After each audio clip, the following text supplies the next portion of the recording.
Hey guys, welcome back to another video. Today we have the review of the Oculus Quest Pro, which is currently $1,000 on their website. A little bit less expensive than when it first came out a couple months ago, where it was retailing around $1,500. But this right here is the Oculus Quest 2. And to be honest, I've owned it now for about a week. And I didn't know what to expect going into it, because when you first get into the Oculus Quest Pro, by the way, I've used every single Oculus Quest device possible. I've used the 1, I've used the 2, I've used the Go, the like $299 one. If you guys do not know what I'm talking about, it had one controller, didn't have two controllers. It was honestly insane. I've used the Rift S. I've used every single Oculus Quest Pro device possible. So when I saw this one on the market, I said, I have to pick it up, right? And this is coming from someone who wears glasses. This actually, another reason, just a side note here, this is my first Quest. I actually had to wear glasses on, because I had to wear glasses to see, right? But every single other Quest, I've had prescription lenses created for my Oculus Quest devices. Now, at the moment in time, I could not get them for this device. So because of that, I had to wear my glasses with it, which I'll tell you right now is the best glasses experience I have ever had on an Oculus Quest device. And, you know, usually the reason why I got into the whole prescription game is because of the fact of, you know, I was like, I can't do it with glasses. Every single device I've used, it presses against your face like this, and it's an absolute mess. Well, the Pro, surprisingly enough, does a really good job of, if you do have glasses, you don't really have to worry about it too much. Now, I'll tell you this right now, right? Because when I first heard about the Pro, the first thing I did, like many other people do, is I looked up the specs, right? And spec-wise, this thing is absolutely amazing, right? The problem is, resolution-wise, it's not better than the Quest 2. It's not. Kinda. On paper, it's actually worse resolution on paper for either eye, but because of the color and dynamics in it, it makes it a better experience and it looks better. Even though it's a worse resolution, it's actually like very similar, it's almost even, but it's going to be a little bit, it's going to be a lot better with colors. And also the pass-through, which if you guys have ever used Quest 2, you know when you look into this thing, you see gray and nothing but gray. Well, the pass-through for this bad boy actually lets you be able to fully see through all those cameras. And yes, guys, there's a lot of cameras on this device. I mean, 1, 2, there's one over here, there's one over here, there's one in the middle here. Even the controllers here, you guys can see. One controller, 2 eyes right there. There's an eye in the middle here. There's 3 cameras on each controller, and I believe there is a total of, I want to say 5 total on the headset. So everything is absolutely recorded. Everything is absolutely camera-fied. But you can see full colors when you are going from, you know, in the VR world to the AR world.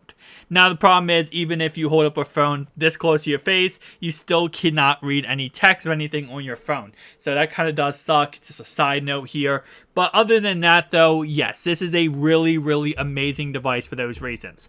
It's also more powerful than the Quest 2. That's another thing that's really cool about this device, is it actually has more power. The engine inside is better than the Quest 2. So again, like I said, there's a lot of good things about this device. Now, one thing I've heard a lot of people complain about was actually this right here. This strap right here, the little, I call it the headrest, or not the headrest, for your forehead, right? A lot of people have said online, I've seen a lot of people, this is not just like a small thing. This is a widespread problem, is a lot of people are saying that it causes their forehead to overheat, heat up. In some places, they were saying that it was burning their forehead, and they weren't able to use the device for any stretch of time because it was actually that bad. And there was a lot of people who would turn the device because of that said reason. I will tell you, after a week of using it, I have not had that problem one time at all. Not even one time by any stretch of the imagination. If anything, it actually feels really comfortable for me. Now, of course, the big thing about this headset is this back strap right here, which you guys can see right now is so much better than the Quest 2. Not even a question when it comes to being better than the Quest 2. The Quest 2 was so crap, okay? The Quest 2 was just a strap. That's all it was. I actually ended up going ahead and buying off Amazon this exact setup, but for the Quest 2, because of the fact I was like, I can't rock a little strap on the back of my head. This is not comfortable. Well, especially because I have, by the way, just side note here, especially how top heavy, this is not top heavy at all. It's very small and compact, while the Quest 2 was very top heavy, and that was another thing I didn't like about the Quest 2. I love about the Oculus Pro is the fact of how less top heavy it actually is. Instead of it being like this and it pulling down on your head, now it's very even and balanced, and I really like that. And here's the elephant in the room, like I said before, is that these things right here. Now, I did order the full light blocker. It's going to be coming in on Tuesday to the studio, so we'll do a review about that and talk about that on Tuesday. But these things right here, which actually just pop on, pop off, these come in the box. Now, I was really kind of curious about this because if you do not have the light blockers, now these light blockers come in the box. They're very good. Not the greatest. Obviously, that's why Oculus sells a $52 light blocker rubber piece, right? But at the end of the day, those do a really good job, and they do come included, which I got to give Oculus a lot of props for that, because I was kind of thinking when I first got it, like, are they going to come in the box? So no, they don't. I almost wouldn't buy it, because it's like, those are the things where I don't want to, pick this up unless it comes in the box, so that I know I don't have to buy this separately. So in the box is what you're going to get. You're going to get the headset, the 2 controllers. You're going to get the charging cable and adapter. I really do like this, by the way. I think it's a really cool feature, is that you're able to charge everything at once. Now, when I bought the Oculus Quest 2, I actually had to buy a $150 external stand and charger for the Quest 2, which was absolutely ridiculous. I spent $500 on this device, and now I spent $150 on something else. So it definitely annoyed the heck out of me, and just, it is what it is at the end of the day. But that's something that comes included now with the Quest 2, which I gotta give a big props to Oculus for that. They realize that needs to be fixed. Other thing that comes included in the box is 2 wrist straps, which are these right here. We also have the portable light blockers, like I said before, and then you also get a cover that goes on the front. So this cover obviously is a protective cover. It protects the cameras on the front of this device, and also, of course, if you're putting in a bag, you're putting in somewhere, you don't want to scratch up the front, right? So at the end of the day, it is glass on the front, but you don't want to scratch it up. And then you get, which is really interesting to me, you get the charging cable for the dock, and then the other cable right there, it kind of looks like a Apple Watch cord, is actually going to be not an Apple Watch cord, surprisingly enough. It's going to be a charging cable for your controller. Now, I don't know who would use this over using the dock. Main reason why is because you only get one of them, right? And with only getting one of them, you can only charge one controller at a time. So, I don't know who would be like, wow, I'm going to charge my headset in one controller, and I want to charge the other controller with a completely different setup and cord. I don't know who would actually do that personally, but I will say that I guess it's included if you wanted that, which is really cool. Now, of course, you could always buy different accessories. You could buy a carrying case. You could buy the light blocker I talked about. Will be coming in to the channel on Tuesday. We will be reviewing that. Meta Quest, the Pro VR earphones. Any earphones work. And then, of course, the charging dock cable. So you can order another one for both of your charging cables. Now, I will say one thing. If you do pick this up, the one thing that was so weird to me when I first picked it up, right? Because if you guys own a Quest 2, you already know this is where the power button is, right? Here's where the power buttons are now. So the power buttons now, or power buttons and volume buttons, are right here. Right, wait, hang on. Now I gotta see it myself. Right here. So you see that? I don't know if you camera will focus on it. That's the power button, and that's the volume buttons over here. So now it's on the side. And at first, I couldn't figure out, by the way, how to turn this dang thing on when I first got it. I was like, wait, hold up. Where is the actual power buttons? And then I figured it out. It will take you a little bit. Probably if you first get it, you don't watch a tutorial and a review, you're probably gonna be like, where's the power button? Last thing I'll talk about is hand tracking, eye tracking, and all that kind of stuff. So, hand tracking is different because I'm not used to it, right? So the hand tracking idea is like this. When you go ahead and have your controllers, right, 1 and 2, and you put them down, and you start moving your hands around, your hands now become the controller. Because there's so many cameras on this device, it can show where your hands are on the screen, and you can select stuff with your hands instead of using your controllers.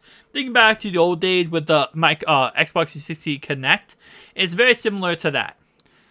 I like it. I really do like it. And I think it's actually it's a nice feature. Something I never thought I really would want / need, but it does keep you in the immersion that you are currently, in the VR atmosphere. So I do like that. Eye tracking and majority eye tracking, I would say for facial tracking when it comes to your VR avatar, it's good. It's a little laggy, but it's good. And it's not perfect. Any stretch of imagination, it's not going to be perfect. But it gets there. It gets the job done, and I think that's majority of what it needs to do, right? It's not trying to reinvent, the wheel here. It's not trying to be the craziest thing of all time. It gets the job done, and it does what it needs to do. And I think that's the best way to kind of put it / frame it. It's not amazing, but it's good enough, right?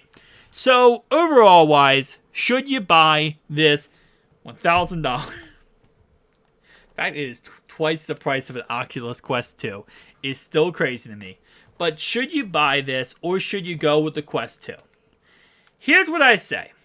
If you're just a typical gamer where you're just trying to have fun, play some VR headset, not really pay too much attention on too many things, and you're probably not going to go hardcore gaming, or you're not going to go crazy in the outside of gaming, then no. I think you should get the Quest 2 and just be happy with that device, and you will be plenty happy with that device. Trust me, I promise you that.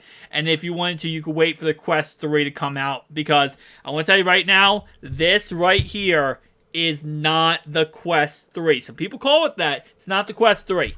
This is a headset for gamers / business people. Oculus has been very open about this headset is for business personnel too. They want people to use these headsets while they're doing their work, while they're, maybe remote living at home and doing their job at home. This is for businesses and gamers. So it's one of those things where if you're just going to use it for gaming, just use it for media consumption, and you're not using it for business in any way or productivity, you're kind of missing the point, and you're wasting half your money. You're wasting double your money for something that you could have gotten without wasting double your money, right? So I say if you're just using it for those purposes, no, it's not. Now, if you want a VR headset that's going to put you immersely into a VR world where you feel like, this is experience that you never could get anywhere else, plus be in the real world but also VR at the same time, this headset is for you. Okay? I hope that made sense, because I know it's kind of all over the place, but it's just one of those things where it's like, it's not enough of an upgrade for you to just, if you have a Quest 2 right now, I would not upgrade. I would wait for a Quest 3 to come out sometime this summer. If you do not have a Quest 2 right now, and you are currently rocking a Quest 1, and you're like, hey, listen, I just like to do this for gaming, and that's pretty much it, get a Quest 2. If you like, listen, I am in love with VR. I talk to my friends on VR. I have group hangouts of VR. I go to, different concerts in the metaverse. Get the Quest Pro. Because you're probably, in the end, going to love the features that has AR in it. But, guys, tell me down below your thoughts and opinions. If you own the Quest Pro or the Quest 2, which one do you personally like more? I'd say both devices are great. After owning all of them, if you wear glasses and you don't have the prescription lenses, custom made, I would probably go with the Pro for that reason too. Thank you guys for watching. I'll see you guys next one. Peace out.